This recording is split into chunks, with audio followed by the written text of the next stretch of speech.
What's up, everybody? Welcome to Something Awesome. We're here today with special guest Ryan O'Leary, filmmaker extraordinaire, newly married man. How's it going, Ryan? Fantastic. With me as always is Wayne, aka Rick. Hello. Yes, today we have in person the director of The Backseat. Backseat! The Lost Weekend. Yeah. Last weekend. Why the Last Man. Fan Short film. fan film. Fan film. Not the one that everyone's seen. The one that came before that. The one that people should see. Yeah. If I'm being honest. The one with a lot of copyrighted music that somehow hasn't been flagged yet. I know. Oh wow, really? That's funny. Especially on YouTube. Not on YouTube. I don't know that it would get through, but on Vimeo, no flag yet. Nice. Thank you. I don't even know they flagged on Vimeo. I guess they probably. That I think makes Vimeo sense. probably. I had to. All right, Can I go on your Yeah. show? Sidebar, giving let's legal go. advice. Yeah.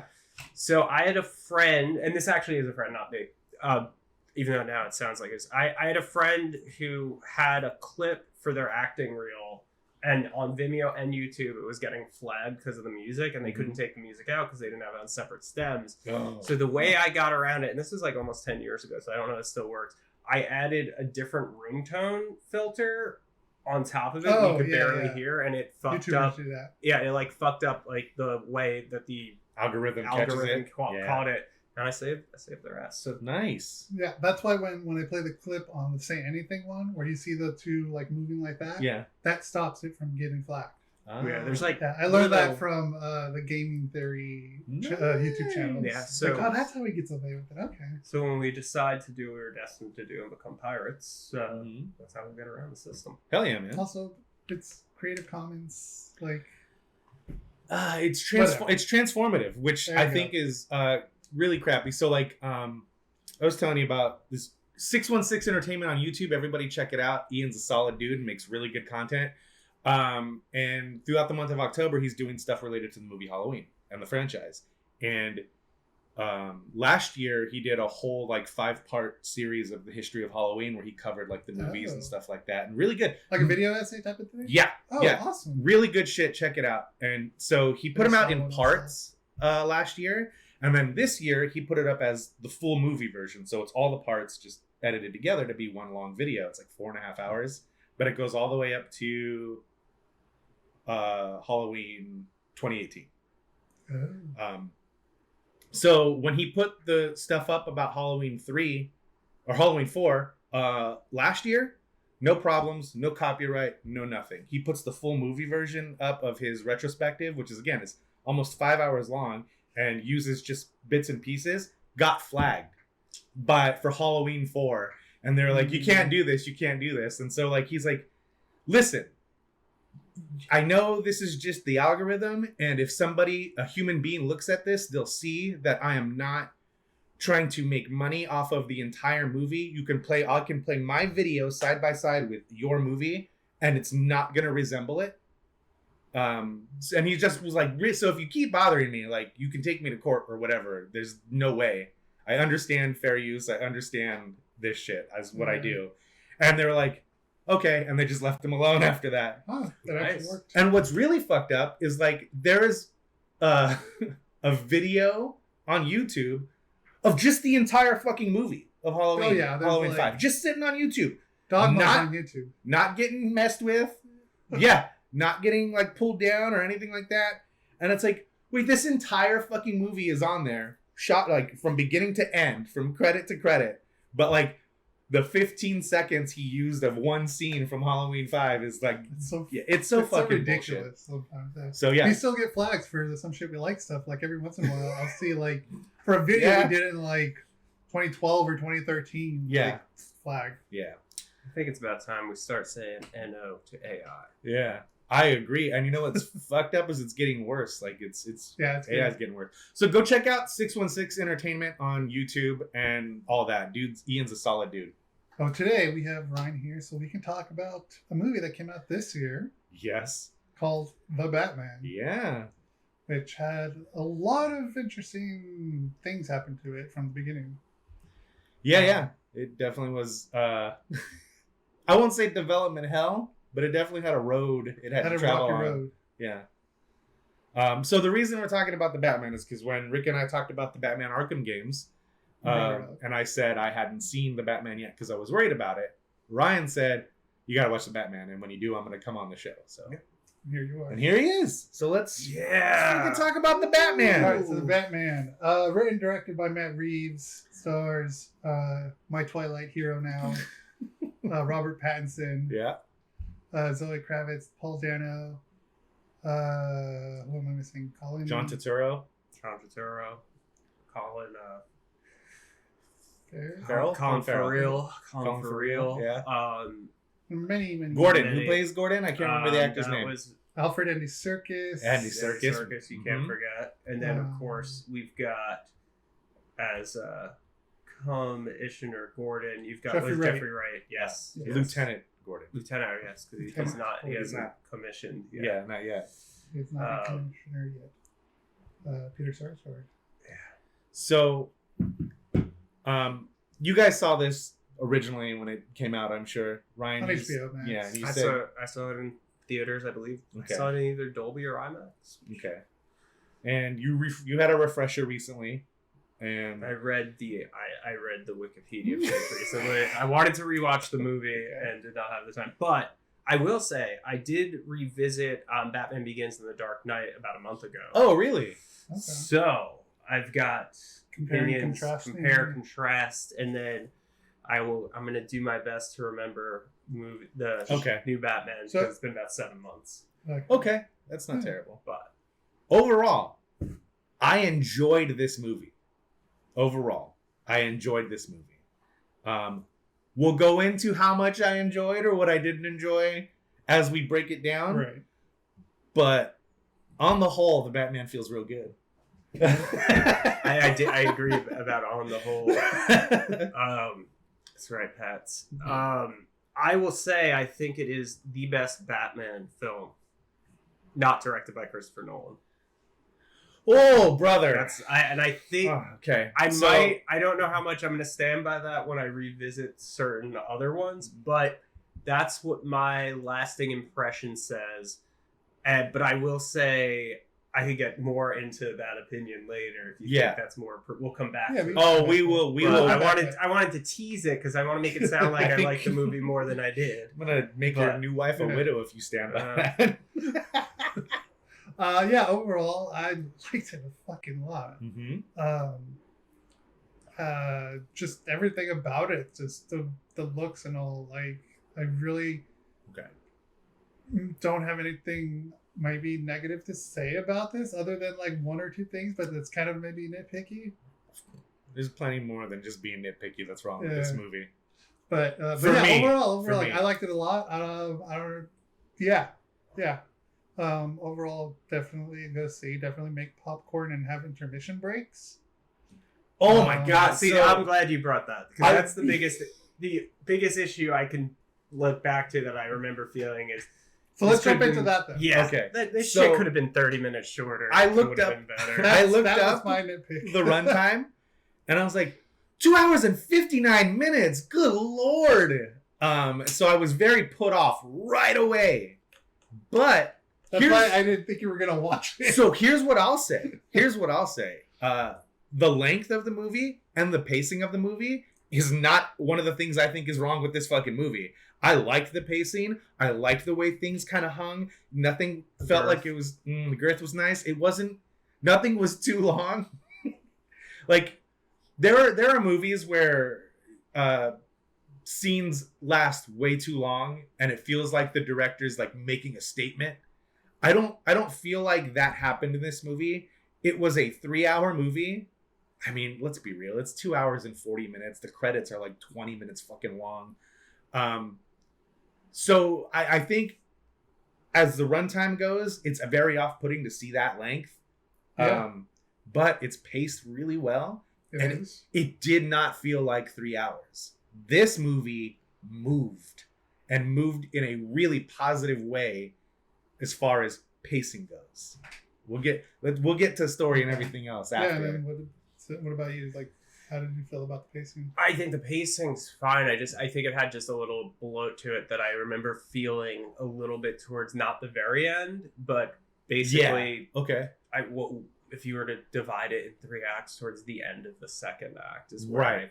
I Okay. felt a little bit of the runtime, because I remember for the first hour or so I was I didn't realize that hour went by. I loved it. Yeah. And it didn't lose me entirely at any point, as much think- as like I was like, oh, this would be better if it was a little shorter. Right. Yeah, everything about it like had meaning and purpose to it. The runtime was long when I saw it. Like I knew it was a long movie, but when I saw the actual time of it, I was like, wow. Yeah. I hope I can get through this whole thing because that's a long time. Yeah. And the first hour of it just went by and like went in strong. Freaking heck, man! Like And- the opening of the movie is like 25, maybe almost 30 minutes of the movie, and it just like it doesn't feel like anything drags. Yeah. And like it's so weird because that was literally like the establishment of the movie, and it took like 25 minutes, and I was fucking in. I was in.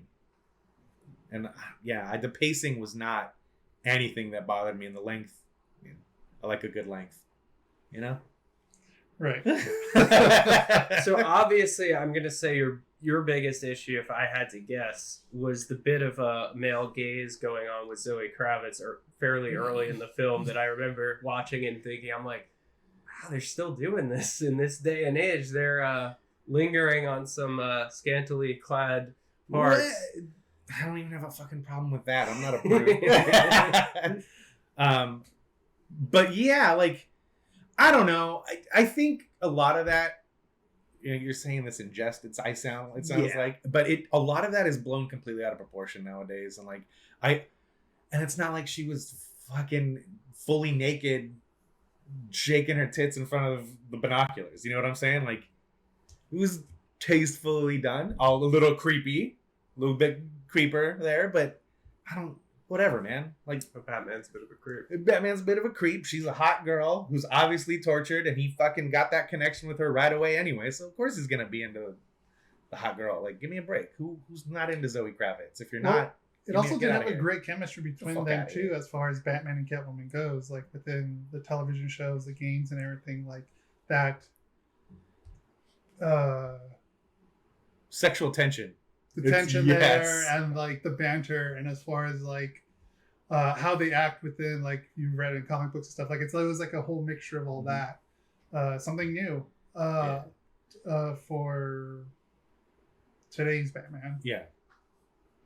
Like, I don't know. Like, I kind of want to jump right into the thing that, like, because I was in for about that first hour, and I think it was around that point where I was like, fuck this, and I wanted to turn it off. So, again, this is going to be full spoilers here, so if you haven't seen the Batman... Kind of goes without saying. Well, we didn't mention it up front, and we haven't really said anything yet. That's true. So I want to get that out of the way now. Full spoilers here. So if you haven't watched it, you turn it off. But anyway, here we go. So Go for it. they do a thing with Batman that I fucking hate in Batman stories. And it goes back to a Christopher Nolan directed Batman movie. Somebody inexplicably knowing who Batman is. And they tease that in this movie really hard for like the last hour and a half of this movie. You're like, that's what put me out, is like, I know that the Riddler has been leaving notes for the Batman at all of his things. But when the bomb goes off at Wayne Manor and it has the package to Bruce Wayne for the Batman, it's like, are you guys really going to tease or make it seem like fucking the Riddler inexplicably, for no reason, knows who Batman is? And they kind of drag that out. And then even towards the end, when they're in the Riddler's apartment, there's shit on the wall. We're unmasking Gotham's real villain, and it's got fucking Bruce Wayne and next to the Batman clip, and it's this and that. I'm like, they're really gonna fucking tell me that? And then they zoom in on the fucking picture of Edward Nash standing next to Bruce Wayne at the fucking orphanage, and he's circled it, and it's like, You're really gonna do the same fucking he's an orphan like they fucking did in Dark Knight Rises that Joseph Gordon-Levitt just knew because I saw it in his eyes that you're the Batman. And I was like, man, fuck you guys. And then he goes to talk to Riddler at Arkham. And he, Bruce Wayne. And I was like, you motherfuckers. And I understand what they were doing. They were making Batman, Bruce, insecure and making him feel like, oh man, this guy knows who the fuck I am. I understand that's what they were doing, but that's a tired fucking trope in Batman stories. Just like in Superman stories, the tired fucking trope I don't want to see anymore is evil fucking Superman. It's been done to fucking death. Stop it.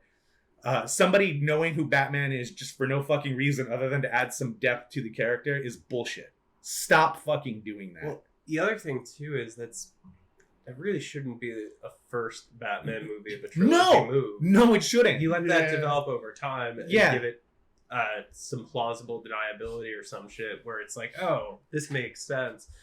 But yeah, I do sort of remember the lack of logic. And that's the in general thing that they always do in movies where it's like, oh, I'm doing an investigation. So Yeah. clearly I'm going to have very obvious shit circled and like Right. dum-dum proof on a corkboard. Yeah. And again, so then when Riddler continues on his monologuing in Arkham and Batman realizes, oh, he doesn't know who I am. All of a sudden, Batman becomes a fucking dickhead. When he realizes, oh, he doesn't know who I am. You're a psychopath. You're this, you're that. Basically, he calls him a fucking piece of shit to his face. And then, yeah, I didn't like that. That happened. If you're going to make multiple movies about this version of the Batman, Keep it vague. you don't do this out of the gate. You don't fucking do this out of the gate. Number one. So that's my major gripe with it. To talk about a positive part of it, Paul Dano's fucking amazing as the Riddler. Holy shit.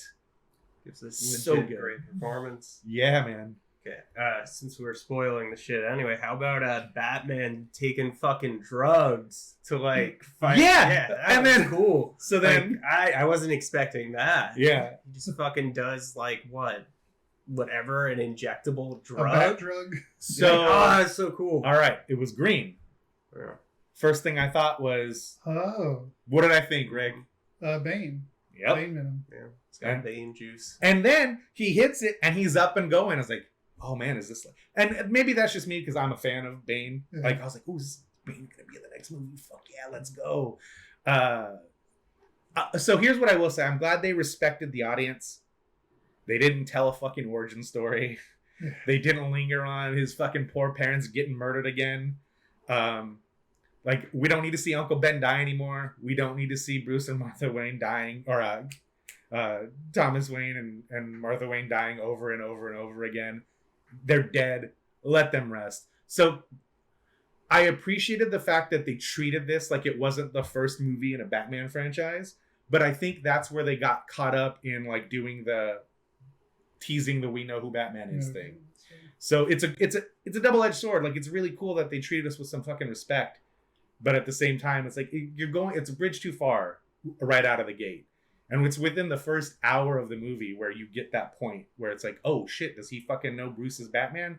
Stop it. Don't fucking do that. I remember too, my memory of seeing the movie was kind of getting less into it, but then when like the climax actually kicked in with like the flooding and shit, I was like, oh yeah, this is really cool and exciting. That was so And I nice. think it leaves the character and the city in like a really interesting place for the next movie Yes. that I hope they really capitalize on. Because speaking of other Batman movies, from what I remember of like The Dark Knight Rises, for example, like The Dark Knight ends in a way where in theory the next movie, like, shit should really be hitting the fan in a it does a little bit, but I felt like The Dark Knight Rises was like a mixed bag of shit, as good as the previous two, but also like bad. and like the stuff that doesn't work not only doesn't work but also eats up a lot of that movie's momentum. Yeah. And I hope this one, you know, when the sequel comes out, when the Batman comes out, It's called Batman. yeah, The Batman. yeah, like when that comes out, like I'm hoping it Yeah. if they could just be at the level that the beginning and end of this movie was at. Yeah. Mm-hmm. I like the technology stuff, the fucking contact lens cameras and all that. Like That was awesome. that's because that's something I like about Batman is the gadgets. Tech, You know, it's yeah. fucking where do you get these wonderful toys? You know, like so I really dug like that aspect of it. What I really liked about it is again, like I said, they don't treat this like this is the first Batman movie because they talk about him on the news, masked vigilante doing this, doing that. But there are still points in the movie where he's doing something that he's unsure of because he's not the Batman yet. Right now, he's just Bruce Wayne in the getup, which I really appreciate. I thought that was really well done. Like when he fucking rips his shit off and does the wingsuit, and then tumbles and falls and looks like he fucking breaks every bone in his body. Like in most Batman movies, you would not see Batman fail like that. And even in the fight scenes, it's like, oh, okay, they're telling a young Bruce Wayne Batman story because even in the fight scenes, almost like a year one story. yeah, like Batman never gets fucking beat up. There's a couple, like in a couple of the fight scenes, he ends up on top, of course, but they're getting the better of him, and it's like you don't fucking see that in Batman when it's Batman. So this movie's got a lot of. I love this aspect of it, but here's why I didn't like this aspect of it. But I love that part about the movie so much. I did. I really did like that. And all the other Batman movies, you see him just boom, boom, boom, take out guys like that. I mean, and this one you really see him struggle when he's actually fighting people. Yeah, especially when it's like 6 dudes in the subway. Yeah, yeah. Like he's getting punched, he's getting hurt. Yeah. But he's also exchanging the punches and hurting people. Right. And punching him in the face repeatedly for a good while. I also think this one did a good job with its version of Gotham, finding the middle ground between Nolan's hyper-realistic to something just a little stylized and out of a comic book. Like I was... Again, though, I did like it up until when they're like, it's just New York. It's just fucking New York. Which, let's be real, if Gotham was real, it would be in New Jersey. But... calling it fucking Gotham Square Garden instead of Madison Square Garden, really, I was like, come the fuck on. That was kind of... Get out of here with that shit. Isn't that what they called it in a cartoon? The Batman animated series, too? Did they? Maybe. I feel like that's what they called it. Yeah. Anyway, it's like, it's just New York. Times Square is Times Square, and like, it's just Gotham Square and Gotham Square Garden. Like, no, all right, get the fuck out of here. There was a significant difference though, between the Nolan Gotham and for sure. So the Nolan Gotham, just the first one in Chicago. Yeah, well, the first one, it's like Batman Pittsburgh Begins, and Chicago, right? Batman Begins is just a huge soundstage that looks really cool with the narrows and shit. Yeah. But then, like, you don't even have to know Chicago or Pittsburgh that well, where it's like, oh, that's where they filmed it. And like, that's fine, but also, and I get tapped. Felt very vague to me. Yeah. Until Gotham Square Garden. Yes. Until they repeatedly show Times Square in big fucking shots. Yes. But again, so for me, that's the nitpicky thing. I'm not even going to harp on it for that. Because that is super nitpicky. But I did, like you said, I did like the portrayal of Gotham. I thought it felt like a real place as opposed to you go to the Burton movies where Gotham doesn't feel like a real place. Yeah. It just, that's where Batman lives. Like, you know what I mean? This felt like a real place. How about that Michael Giacchino score? I liked it a lot. It was one of the best parts about the movie for me was the score. He managed to like make a new Batman score that's memorable. Because like I think the scores in the Nolan movies are great, but they're not like, I don't think you could like hum any of it or put any of it in your head. Like there's like, I guess and like some of it's not really, I think it works for those movies because they're so grounded. But was cool with this one. It just had something super iconic. It had an animated series vibe to it. Just people fucker. I was gonna say it has a mix between the animated series and I feel like a little bit from the Nolan ones. Oh, the Nolans, okay. Yeah, like all three, really but with like a unique, obviously unique sense. They managed to pull guitar into a Batman score. From what I remember, which is really fucking cool. Yeah. That it actually worked. And then that Nirvana song that's in the trailer in the movie way too much. I don't even like that song anymore. I used to really like that song. That's what happens. That's what happens when they find a good song. Can I go on a mild tangent here? This reminds me of something that's been You're the guest. Go my for it. fucking years. All right. Because I'm going to go on one when you're done. So let's go. All right, so I think a shitty, lazy criticism of art, especially movies or TV, is like something's unoriginal, right? Because like every idea has been done in some version before, and like frankly, fuck originality, because you could take a poop that's never looked like a type of poop before, but it's still poop, right? Yeah. So I find now that it's become very easy for people to put music on like a social media post on TikTok, Instagram, right? Every one of those motherfuckers, I bet you, is like, oh, movies and TV aren't original enough these days.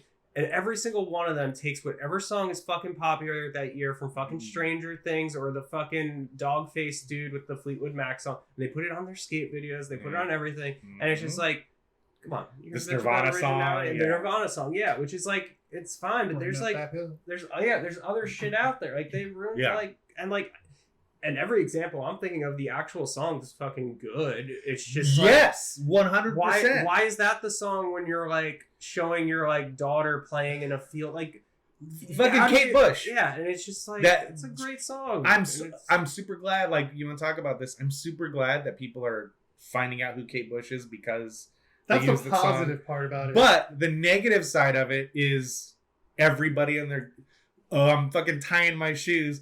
And it's fucking running up that hill. And it's like, stop it. And also, you're tying your shoes. All these people, too. It's like, because of the way those social media platforms are, you have access to an endless supply of music. Yeah.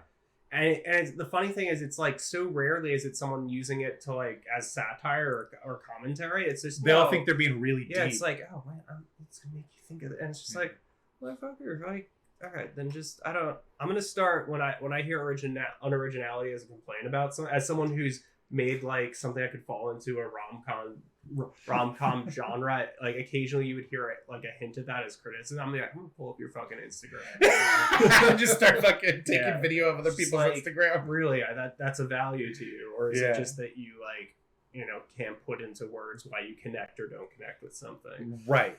And I mean, you've known me a long time. Rick's known me a long time. If you don't like something, I'm fine, man. Like, you can.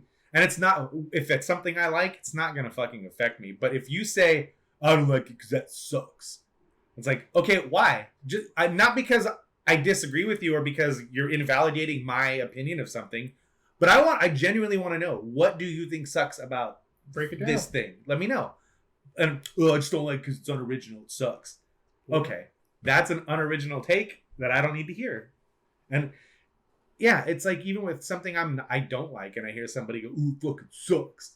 Why? Because it does. All right. Your opinion doesn't matter to me. Even though I agree with you, that thing did suck, but I'm not, you can't use me as a reference, and I would never use you as a reference for saying something is bad. So, in that spirit, and because we're deep enough, like, if you can't put this up as a clip or something, but so there's two movies that people really are fond for that I saw for the first time within the last year that I think are borderline irredeemable pieces of shit. Should I say that? Do you want this cut all the way out? No, it could be in here. I think it's deep enough. Okay, but and like, I don't care that other people. So like just don't put it as a clip on Instagram. So okay. I think Sleepless in Seattle sucks ass. And then here's the one that like I think might upset people even more, and I think it's a far worse movie. And remember, I'd only seen these for the first time in the last year. I think A Christmas Story is very, very, very, very, very, very uninteresting and bad, and I'm sorry. And you've just seen these? For the first time. Sleepless in Seattle was like within the last month. Christmas Story, it's been almost a year, but it was the first time I'd seen either. So I think, because I love A Christmas Story. I love that movie. But I think a lot of that comes from seeing it when I was a kid. Yeah, it's a nostalgia part. Seeing it when I was supposed to see it. You know what I mean?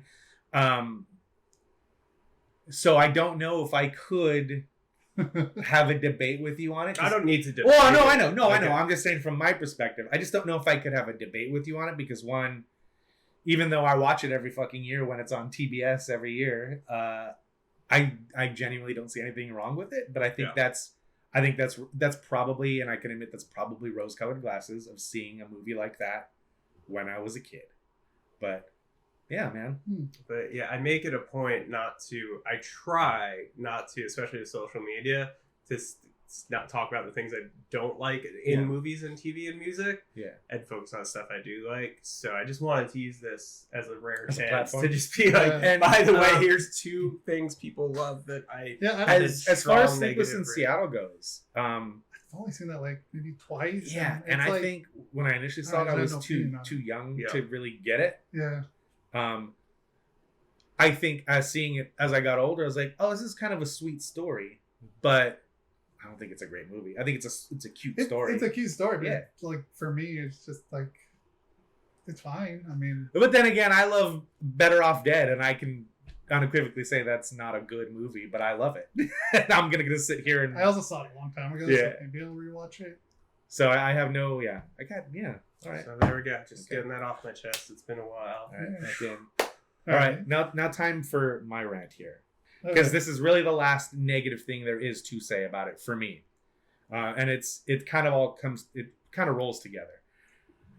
This is not a movie about Batman, and that really bothers me. This is not a movie about Batman. This is a movie about the rogues gallery of villains that are in Gotham right now. Okay, and that's cool. I got no beef with that. But this movie is literally called The Fucking Batman.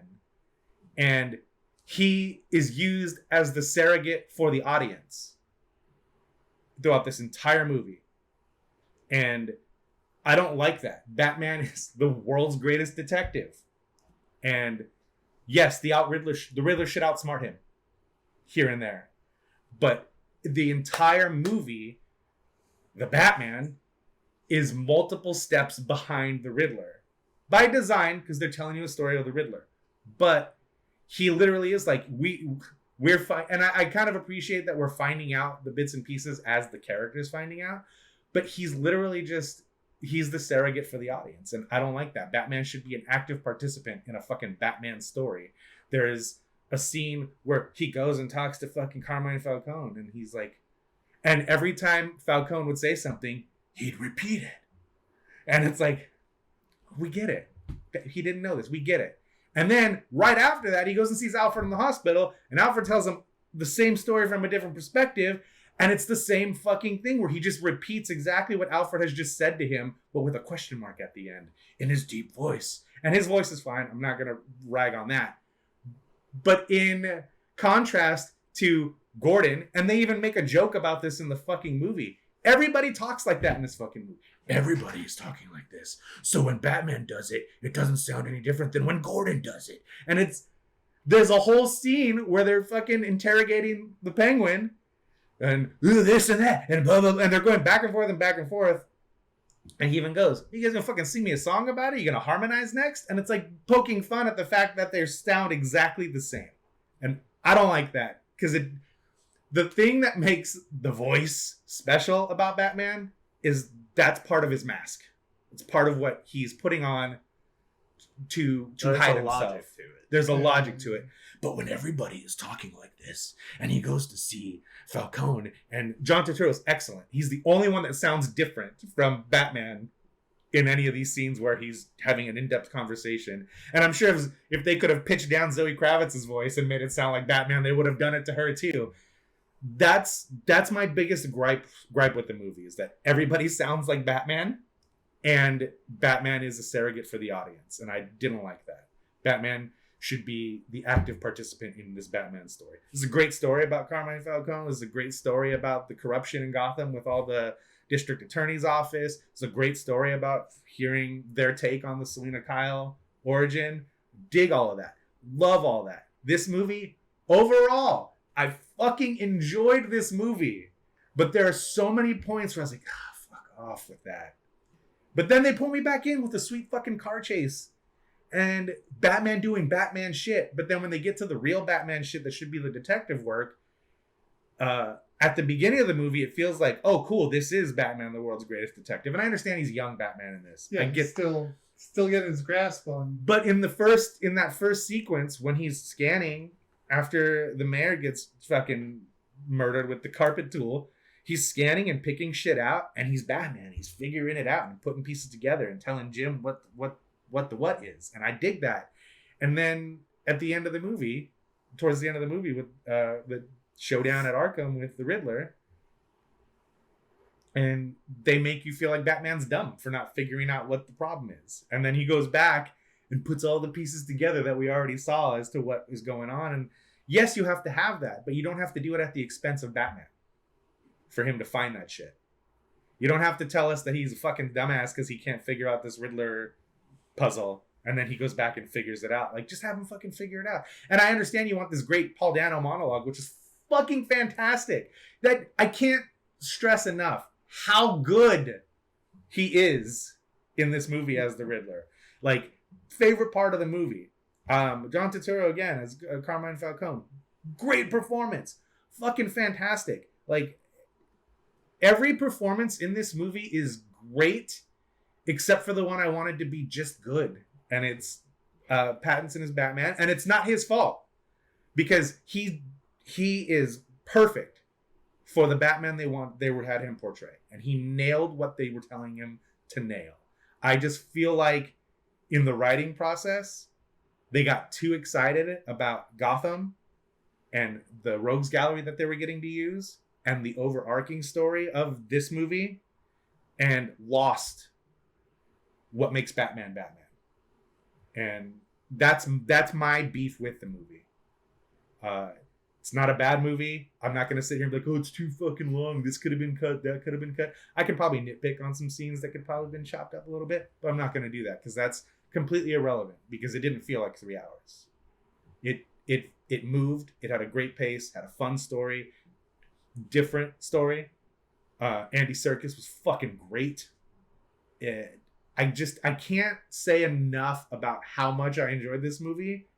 But I also want to make sure that I look at it as a Batman fan with a critical eye because it just didn't feel like he was doing some Batman stuff, but it didn't feel like a Batman movie. It felt like Batman was, well, we can't just make a movie about Gotham without having Batman in it. And yeah, Gotham that's starring Batman. Yeah, and that's how I felt, man. Like, again, I'm excited for a sequel. I like the tease in Arkham with Riddler and what's obviously the Joker talking to him. I like that. I like their interplay. And so I'm excited to see where this goes. And like I said, maybe I'm reading into it too much, but I feel like that was some fucking Bane venom. And I like how, like, again, they didn't treat it like this is the first Batman movie. They treated it like he's established. These villains are established and all that. So I'm curious if you guys have a similar relationship with Batman movies. So for me, I'd seen all of them kind of as a kid. Starting with Batman Returns, I'd seen all of them in theaters when they first came out. Okay. And my reaction to especially a new take on the character, I pretty much every time walked away on some level at least a little disappointed because it wasn't what I expected, including with Batman Begins, which I came around to. I liked it, but felt like something was off. And then upon rewatching, I think it became like probably, and to this day, like probably my second favorite Batman movie. So with the Batman, I had that sense of like things I had issue with and was disappointed. But over the last few months, I thought about it more than I would have thought. And I kind of really want to go back to it. Did you guys have any of that experience watching the Batman movies? Or because I feel like that's a character where, and like I've read a decent amount of Batman comics, so like I just feel like it's this weird thing where, especially the first one in a series, I You're come like off this. just a little. Yeah, I'm always like a little let down, even when I like it. But yet, for like Nolan's trilogy, The Dark Knight blew me away when I saw it and continues to. The Dark Knight Rises, I watched that as a triple feature where at midnight on IMAX they were showing The Dark Knight Rises, and me and my friends fucking loved it, thought it was like the perfect ending to it, and now rewatching it, it's like, oh, that movie is this is like easily the weakest. It's not bad until the last 20 minutes. I was so on board for the ride, and then revisiting that one. So like when I was I had just got like the COVID booster, and I cleared my schedule just to like, because I didn't want to like end up my plan was to watch Nolan's Batman movies, but I was like, I don't think I want to watch The Dark Knight Rises because I'm on a good foot here, so I didn't. Okay. And yeah. How do where do you land on that's kind this? of where I'm at. I liked Rises too a lot when I first saw it. I did have there was things I definitely did not like about it. but I have rewatched the movies still a while back, though not recent rewatch. But I did rewatch the trilogy of the Nolan movies, and but before that, like I always felt Batman Begins was always the one that I kind of felt like I gotta watch it, you know? Oh wow, okay. Yeah, because I liked it, but I want to watch The Dark Knight and Rises. But when I did that rewatch, like I did appreciate Batman Begins much more than I did with Rises. Because obviously Dark Knight's awesome. Right. Uh, It's a near perfect movie. Like yeah, Dark Knight, like, and I'm not even saying like as far as Batman movies go, Dark Knight is nearly a perfect movie. So like movie. I'm not the first person to note this. I think the Dark Knight, which I would say is the best Batman movie, I don't think I can pretend to feel otherwise, but I think the Dark Knight's possibly the only movie you could say this about. I think it might have too many all-time great scenes in one movie to the point where the overall effect, like you lose some, like that's the parts overshadow the sum.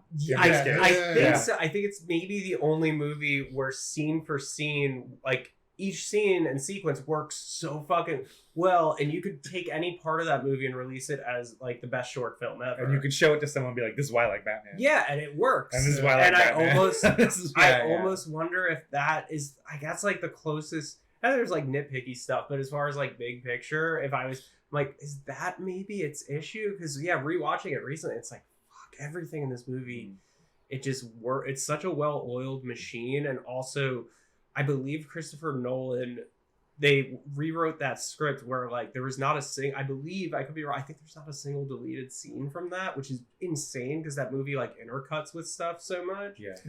And it's just like but it shows. Yeah. What I was gonna say was that being like the most overall perfect movie, at least for most Batman fans, being The Dark Knight. Watching the Batman and kind of semi comparing it to it, I love the Batman a lot.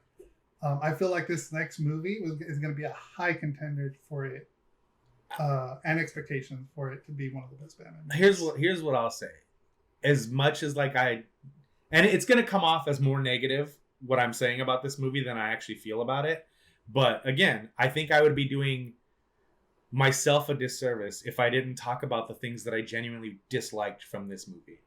And it's things that can feel like I'm bashing a lot of the movie, but I'm not. This is a great movie. Right. This, as far as like, if we're just talking Batman movies, it's like top 3 or 4 for me. Like it's a really good movie. I just wish it was more of a Batman movie. Exactly. Going off from that is exactly why I think the sequel, knowing that we got this extra long Batman movie, this next one's going to be very tight and cohesive. And I would say, too, this movie, as a fan of the Nolan movies, though, I think this movie's much closer to the comics in a lot of ways and has that potential where, like, hopefully a sequel, I think, could hopefully bring it all together and feel like as good as it feels to read The Long Halloween or Hush or something where it just fucking works. Right. At the same, because, like, arguably, especially The Dark Knight and the other Nolan movies, part of why they work so well is that they aren't necessarily the comic book. Like they work as movies in a huge way. Yeah. And I think there's room to do something that's incredibly honest to the source material, which I think they have the right ingredients for with this. And it's just a matter of kind of honing it in. That's why I feel like I know I'm kind of getting ahead of it. Like, because I don't even know if it's in production yet, but that's why I feel like, because exactly what you said about Gotham and it being everything, it being the Rogues Gallery, it's a perfect setup for the next movie, which I think is, like I said, going to be a lot tighter and a lot better. But again, I'm predicting what I don't know yet. Right. It's hopes. So going back to what you were asking about our, interactions with the Batman franchise. First Batman thing I ever saw was 66 in reruns when I was a kid. And that to me, for a long, long time, I can't, you know what? That's fucked up. I can't even say for a long, long time because Batman 89, I'm 7 years old. But for the 5-6 years before that, as an infant growing up to 89 coming out, all I saw was 66 in reruns. And then when the announcement of Michael Keaton as Batman was coming out and stuff, and I was 7 years old. But I remember being irrationally fucking hyped for this Batman. It's because it's like, oh my god, this is the exact opposite of what I know Batman to be. Like, it's dark and this is all colorful and this isn't. And it like, okay, cool. I'm excited. And I saw it, didn't see it in theaters, so I saw it probably in 90 when it came out on VHS, mid 1990. And I loved it. And to this day, I still love it. And to this day, that first Burton Batman is still my favorite. And I think it's because I saw it at such a young age and it was so different from what I had just come off of knowing Batman to be. But so I like it, and I like Batman Returns. As far as that era goes, that's it. And with the Nolan stuff, I wasn't as critical of the Nolan stuff. Like, you know, oh, it's going to be a different take, and here we go with the starting over of a story again. But because of those Batman and Robin and Batman Forever, I was like, fuck yes, please, can we get a new Batman story? So I think I went into Batman Begins with a predisposed love of it because it was going to wipe those other two out of my fucking memory. And it did. And going back and rewatching, I remember when I saw it, I was like, this is the greatest Batman. It's so good. It's so good. I love his Batman. But, you know, upon reviewing more viewings and watching the Keaton stuff again and all that, like, okay, yeah, this is really good. This Nolan stuff is really good. But I think I'm still the Burton guy when it comes to Batman. And this one, I like. So it's fucked up because I just sat here and talking about all of the choices they made as it being bad. Yeah. But I didn't mean like the movie was bad because of the choices. But now I'm going to sit here and go, fucking like that they tried something different at least. And it wasn't just cookie cutter Batman. But at the same time, I wasn't a huge fan of what they did to Batman himself. But I again, overall, I really do like this movie a lot. And yeah, I think if I were to make a list, this would fall. It would be hard to figure out like a 4 and 5 spot between this and Batman Begins. And my top movies, and again, this is just off the top of my head, Batman and Batman Returns are my two favorites. I love those movies unabashedly to this day. Think they're fantastic. They might not be as well put together as maybe this or maybe Dark Knight, but Dark Knight is definitely 3, and then with Begins and this, it's like I'd have to watch this a few more times and have a little bit more time for this to settle. I'm so glad we didn't do, because I watched this on Wednesday night, and I'm so glad we didn't do this Thursday, because I would have sit here and really shit on this movie. But as having a couple days to sit on it and reflect, I'm like, all right, yeah, this is a good movie. This is a really good movie. Which is also, I think, like a thing that most critics should do. Yeah, I think there's something to be said for knee-jerk reaction to something, because that in the moment is how you honestly feel about it. But I do think that reflecting a little bit, even if it's just for 48 hours, is definitely a good thing, because without a little bit of reflection, and then, you know, my wife's a big Batman fan and had no interest in seeing this movie because she didn't like the trailer. And so she asked me about it when she got home from work Wednesday and was like, what'd you think? And I was like, and so I kind of ran down my thoughts. And then after I was done, I was like, but I really liked it. And she's like, wait, all that, but you really liked it? And I was like, yeah, I really liked it. I think you should watch it. I go, it doesn't. She was gonna watch it with you. No, she was at work. I go. It does a disservice to Batman, because he's just like I said, audience surrogate. And I always feel like you should be a step ahead of the audience. You should be figuring it out when Batman tells you what's happening, rather than figuring it out as he's putting the pieces together. And that's a small thing. Yeah. But that's. And I know, yes, he's a young Batman. No. I was gonna say something else. What? I was like, but it is a detective movie. Yeah. Right. But again, as the passive audience member, still holding him to that. I don't feel like I should be figuring it out with him. I feel like he should be showing me his cards instead of me like feeling.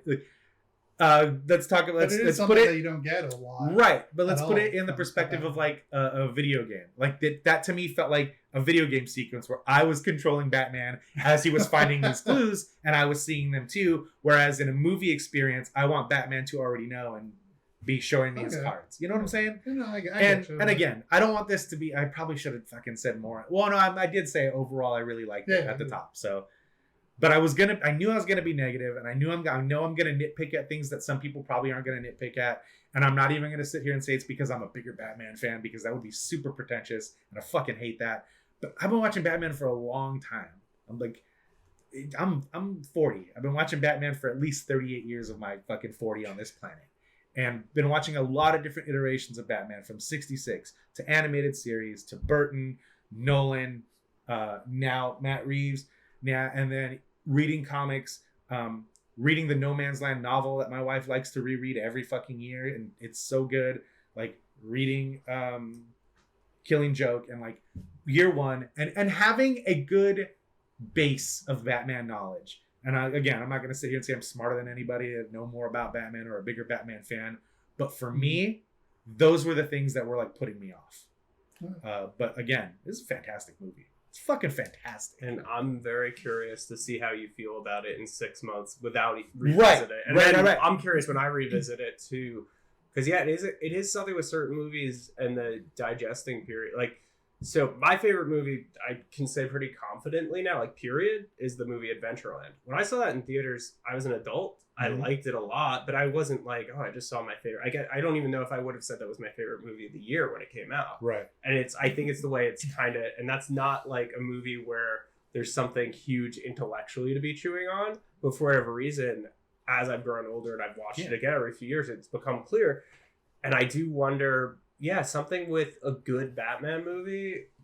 Yeah, I just think there's something to chew. And I do wonder, I'm curious to see how I'll feel revisiting this one, but I do know, had we recorded this within a couple days of me seeing it, I would have probably been on the same level. A little bit more negative. Yeah. I think Okay. so. All right. Yeah. So it makes, like I said, it makes a lot of sense to give it time to marinate. That's why I'm glad. Like, I have just watched it, a few days ago, and you guys are not as fresh into it as I am. I think that's great. I think that's when it comes to talking about something and having a discourse about something, it can't be, we just walked out of the theater, let's talk about it, because inevitably the highs are going to be ridiculously high and your lows are going to be ridiculously low, having just fucking consumed it. And so yeah, I like that there's space between you guys seeing it, and not so much, but more than just going into recording as soon as I got done watching it. Because I watched this and got done watching it like at 1 a.m. Because I was playing some games and I was gonna stream on Wednesday night, and then I was like, oh fuck, I still need to watch the Batman. And then I looked up the runtime and I was like, fuck me, 3 hours. I better start watching it now. But again, that time flew, and it's hard for a 3-hour movie to fly by. Even if it's something as like short attention span as like Jackass, I think a 3-hour long Jackass movie would be fucking horrible, because how many times can I watch Johnny Knoxville get a concussion in 3 hours and still find it entertaining? And as good as a movie can be, how entertaining can it be how can it hold up for 3 hours? And for me, the Batman is a roller coaster ride, and it has really high highs and for me a couple of really low lows, but that mid ground of it is really good. Yeah. God damn. One of the things that I want to point out is the fucking car. I'm glad you brought that up, because that's where I was going to go next as a positive. Okay. So I wanted to see if you guys had anything else before we went to the vehicles of the Batman. Go ahead. Yeah. I love it. I like the car. I like that it's a muscle car. I like his adjustments to it. Feels very like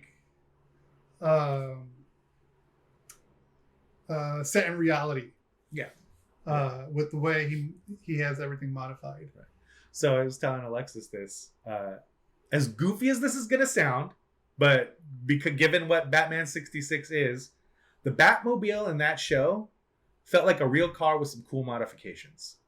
Every Batmobile after that does not feel like a real car. The Burton Batmobile, while really fucking cool looking, does not look like a real car. The fucking penis Schumacher Batmobile sucks. The Tumbler sucks. The Tumbler's just like It's a fucking tank. military It's a thing, tank. yeah.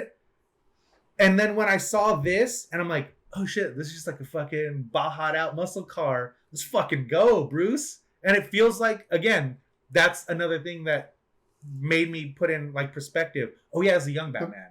This the is modifications not. made sense. Yeah. Like they're not fancy like Yeah, and fins and shit on it's it. fucking like, raw power, big tires, lifted up, so it can traverse a lot of different things. Like it's the best of both worlds. Bigger tires, so you get more speed, and bigger engine, so you have more torque. But it's just a car. It's just a fucking car. And my other favorite thing about this is he's riding a motorcycle. 90% of the time, he's in a vehicle. Yeah. In this movie, he's on a bike, and like, which you haven't seen Batman on a motorcycle in a long time. Like the Bat Cycle in '66 series and in the movie was a big deal. Bat Cycle, cool, man. And like, but we haven't seen Batman on a fucking motorcycle in a long time, and it made me happy. Would he technically The have Tumbler been? bike. Yeah, But that's the still Tumbler like bike. it's not like yeah. it's like a piece of Piece of the the car. other thing. Right. Yeah. No, yeah, that didn't count. That's not a fucking. He's literally sitting on a motorcycle wearing a fucking motorcycle helmet. I'm like, yeah, Batman was fucking... Bruce Wayne. But still. But no. Yeah, I'm not being like argumentative, but yeah, like it'd be cool to see that. Yeah. Like tripped out bike. And I fucking man, like I said, just the vehicles and the use of cars is really good because nothing. Yeah. It's hard, like you were talking about earlier. Everybody wants to stylize Gotham City, so usually everything in Gotham City looks just a little Like bit the garden, not like- real. Yeah. Everything looks a little bit fantastical. This was a real city. It felt like a real place, as opposed to, like I said earlier, oh, that's just where Batman stories take place. This felt like a real city. It felt like a real thing. And yeah, that there's some really nice moments in that final sequence in the arena when, like, after he fucking shoots up the Bane Venom, which is that's what I'm gonna because I thought that right away.